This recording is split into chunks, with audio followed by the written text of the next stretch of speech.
खाते वाटप लवकरच होणार आहे. लवकरचचा अर्थ ते आजही होऊ शकतं किंवा उद्या सकाळी देखील होऊ शकतं.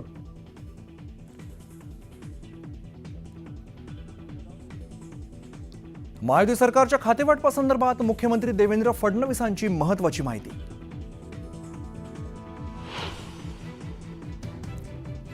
अधिवेशन संपताच मस्साजोगमध्ये देशमुख कुटुंबियांची अजितदादांनी घेतली भेट. मास्टरमाइंड कोणीही असो सोडणार नाही अजित पवारांचं आश्वासन, तर अजितदादांसमोर सरपंचांच्या मुलीला अश्रू अनावर. धनंजय मुंडेंना मंत्रिमंडळातून काढा, अजित पवारांसमोर गावकऱ्यांच्या घोषणा. अजितदादांच्या भेटीनंतर गावकरी आक्रमक. शरद पवारांनी मस्साजोगमध्ये जाऊन घेतली देशमुख कुटुंबियांची भेट. आम्हाला न्याय हवा, आरोपीला शिक्षा झालीच पाहिजे, धनंजय देशमुख यांची पवारांसमोर मागणी. संतोष देशमुख हत्येप्रकरणी सूत्रधाराला योग्य प्रकारचा धडा शिकवा. सरकारने या प्रकरणाच्या खोलात जावं तोपर्यंत आम्ही शांत बसणार नाही, मस्साजोगमध्ये शरद पवार आक्रमक. वाल्मिक कराड हाच सरपंच हत्या प्रकरणाचा मास्टरमाइंड. खंडणी प्रकरणामध्ये अटक झालीच नाही, बीडचे आमदार संदीप क्षीरसागर यांचा मोठा आरोप. मस्साजोगनंतर शरद पवार परभणीत. सोमनाथ सूर्यवंशींच्या कुटुंबियांची घेतली भेट. दोषींवरती कठोर कारवाईसाठी प्रयत्न करण्याचं दिलं आश्वासन. राज्यात पीक विमा योजनेत घोटाळ्याचा आरोप. परळी पॅटर्न म्हणत नाव न घेता धसांचा धनंजय मुंडेंवरती निशाणा. राज्यातल्या पीक विमा घोटाळ्याची चौकशी होणार. सुरेश धसांच्या आरोपानंतर मुख्यमंत्री देवेंद्र फडणवीसांची घोषणा.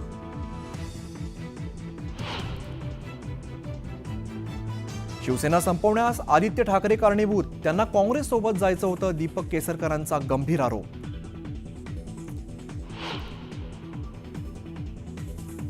माजी शालेय शिक्षण मंत्र्यांची चौकशी करा, आदित्य ठाकरेंचा केसरकरांवरती निशाणा. शालेय गणवेशात केसरकरांनी मलाई खाल्ली, आदित्य ठाकरेंचा आरोप.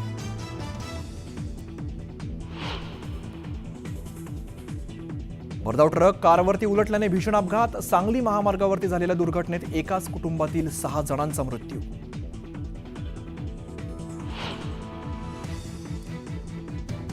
आलिशान कारपेक्षा महागडा घोडा. सारंगखेड्याच्या चेतक फेस्टिवलमध्ये 19 कोटींचा बिग जास्परची जोरदार चर्चा.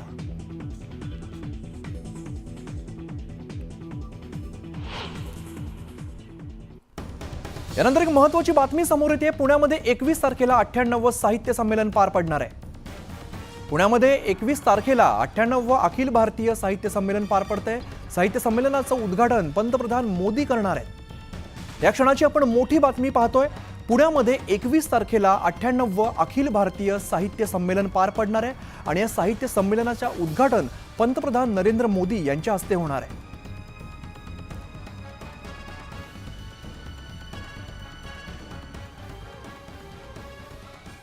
नमस्कार, मी अमित गद्रे. तुम्ही पाहता न्यूज 18 लोकमत. या बुलेटिनमध्ये घेऊया बातम्यांचा वेगवान आढावा. अजित पवारांनी अधिवेशन संपताच थेट बीडमध्ये देशमुख कुटुंबियांची भेट घेतली. यावेळेला त्यांनी देशमुख कुटुंबांचं सांत्वन केलंय.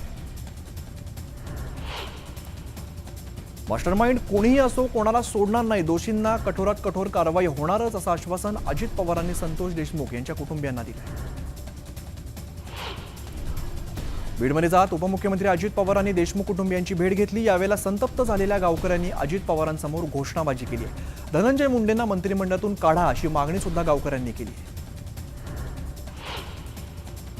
शरद पवार यांनी आज मस्साजोगमध्ये जाऊन संतोष देशमुखांच्या कुटुंबियांची सांत्वनपर भेट घेतलेली आहे. यावेळेला आम्हाला न्याय हवाय अशी मागणी कुटुंबियांनी केली आहे. तसंच देशमुखांच्या मुलीच्या शिक्षणाची जबाबदारी घेणार असल्याचं शरद पवार म्हणाले. हत्या प्रकरणाच्या खोलात गेलं पाहिजे, सूत्रधाराला योग्य प्रकारचा धडा शिकवा अशी मागणी शरद पवारांनी केलेली आहे. तसंच कितीही रक्कम दिली तरी गेलेला माणूस परत येत नाही असंही पवार म्हणाले. बीड जिल्ह्यातील घटना न पटणारी आहे. ही घटना महाराष्ट्राला शोभणारी नाही असं शरद पवार म्हणाले. सध्याचे दहशतीचं वातावरण आहे, त्याला आपण एकत्र तोंड देऊ असंही आवाहन पवारांनी केलं. मुख्य सूत्रधाराला अटक करा, आरोपींच्या पाठीशी कोण आहे हे लवकरच कळायला हवं अशी मागणी खासदार बजरंग सोनवणेंनी केलेली आहे. मलाही वावरायला भीती वाटते, आम्हाला सुद्धा टार्गेट केलं जाईल असा दावा सोनवणेंनी केला. वाल्मिक कराडच मास्टर माइंड आहे, वाल्मिक कराडने जिल्ह्याची वाट लावली असा आरोप संदीप क्षीरसागर यांनी केलेला आहे. तर कोणालाही घाबरण्याची गरज नाही, दोन समाजात भांडणं लावली जात आहेत अशी टीका क्षीरसागरांनी केली. संतोष देशमुख प्रकरण लोकसभेमध्ये मांडलं, हे प्रकरण कुणाच्या मार्गदर्शनाखाली झालं याचा शोध घेतला पाहिजे अशी मागणी खासदार निलेश लंकेंनी केली. संतोष देशमुख हत्या प्रकरणातील तपासात कुचराई केल्याचं बीडचे पोलीस अधीक्षक अविनाश बारगळ यांची तडकाफडकी बदली करण्यात आली. त्यानंतर आज नवनीत कौवल यांच्या पोलीस अधीक्षकपदी नियुक्ती करण्यात आली. लोकसभेचे विरोधी पक्षनेते राहुल गांधी 23 डिसेंबरला परभणी दौऱ्यावरती येणार आहेत. यावेळेला सोमनाथ सूर्यवंशींच्या कुटुंबियांची राहुल गांधी भेट घेणार आहेत. परभणीतील सोमनाथ सूर्यवंशी मृत्यू प्रकरणामध्ये अधिकाऱ्यांना निलंबित करून त्यांच्यावरती गुन्हा दाखल करावा अशी मागणी जालन्याचे माजी आमदार कैलास गोरंट्याल यांनी केलेली आहे. तसंच सूर्यवंशींच्या नातेवाईकातील एकाला सरकारी नोकरी द्यावी असंही ते म्हणाले. धाराशिवचे खासदार ओमराजे निंबाळकर यांनी संतोष देशमुख यांच्या कुटुंबियांची भेट घेतली आणि त्यांचं सांत्वन केलंय. त्यावेळेला त्यांनी घटनेचा निषेध करत हल्लाबोल केलेला आहे. पुरोगामी महाराष्ट्राला ही घटना शोभणारी नाही असंही ते म्हणाले. लवकरच खातेवाटप जाहीर करण्यात येईल. आज संध्याकाळी किंवा उद्या सकाळपर्यंत खातेवाटप जाहीर होईल अशी माहिती मुख्यमंत्री देवेंद्र फडणवीस यांनी दिली.